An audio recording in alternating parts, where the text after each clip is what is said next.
Do vegans get enough protein? Do they get enough protein?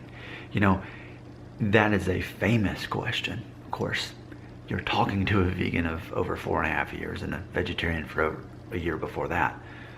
So probably I'm the best person to ask, because look at me. Let me try to pan out the camera without hitting the wall. Well, actually, let me do a better job. See, I don't edit my videos. This is all real. I mean, look at me from 7, 8 feet away. You don't see a guy who's just a thin rail, nor do you see a guy who's overweight. You see a normal guy who actually is in the perfect weight range for my age and height and all that good stuff. I'm what an average normal person is supposed to look like according to those charts. Yet I'm a vegan.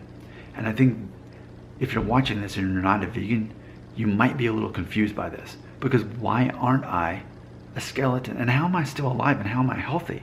I'm vegan for over 4.5 years. And then more than a year before that, I was already a vegetarian. So how am I getting enough protein? Stop right there before we go any further. Before I get into the technicalities, let's talk about the bigger fundamental issue. I need you to Google this if that's what you need to do. Google this term. Identity protective cognition. Identity protective cognition. Here's what that means.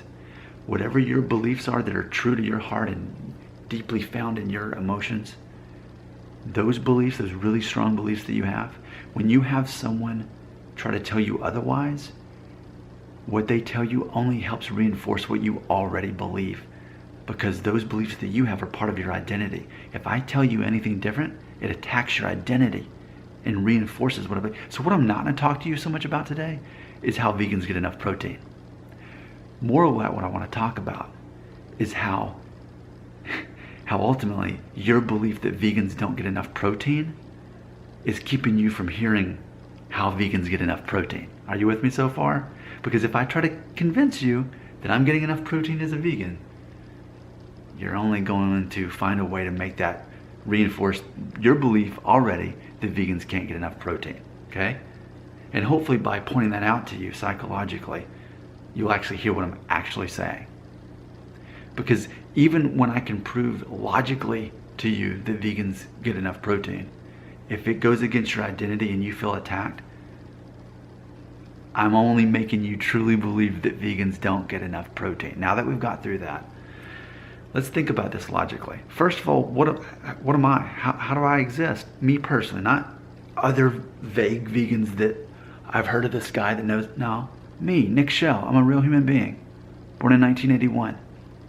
I'm a real person from Fort Payne, Alabama. That's where I grew up. Now I live in Nashville. Real person, real. Why am I still alive? And why am I still standing here? Why am I not just withering away? You know? I mean, I don't look like a guy who's underweight, do I? I mean, I look pretty average and normal and healthy in every way. And I am healthy because I've been to the doctor and he says, yep, you're definitely healthier than most people your age by far.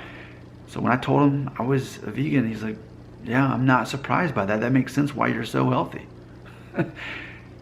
So, in case you're wondering where I get my protein from, it's from 6 sources where vegans get their protein from. Vegetables, fruits, beans, grains, nuts, and seeds. That's where we get our protein. So, as you hear this, you're like, how's he been a vegan for going on 5 years and the doctor confirms he's healthy? And please know that I'm not on any prescription drugs at all. I'm healthy in every way possible. I have 2 children, so I mean, I can conceive children. So it's like, where's the unhealth about me? Where's the lack of protein as you're hearing this? Do vegans get enough protein? You tell me. But watch out for that identity protective cognition. It's getting in the way of what I'm saying here.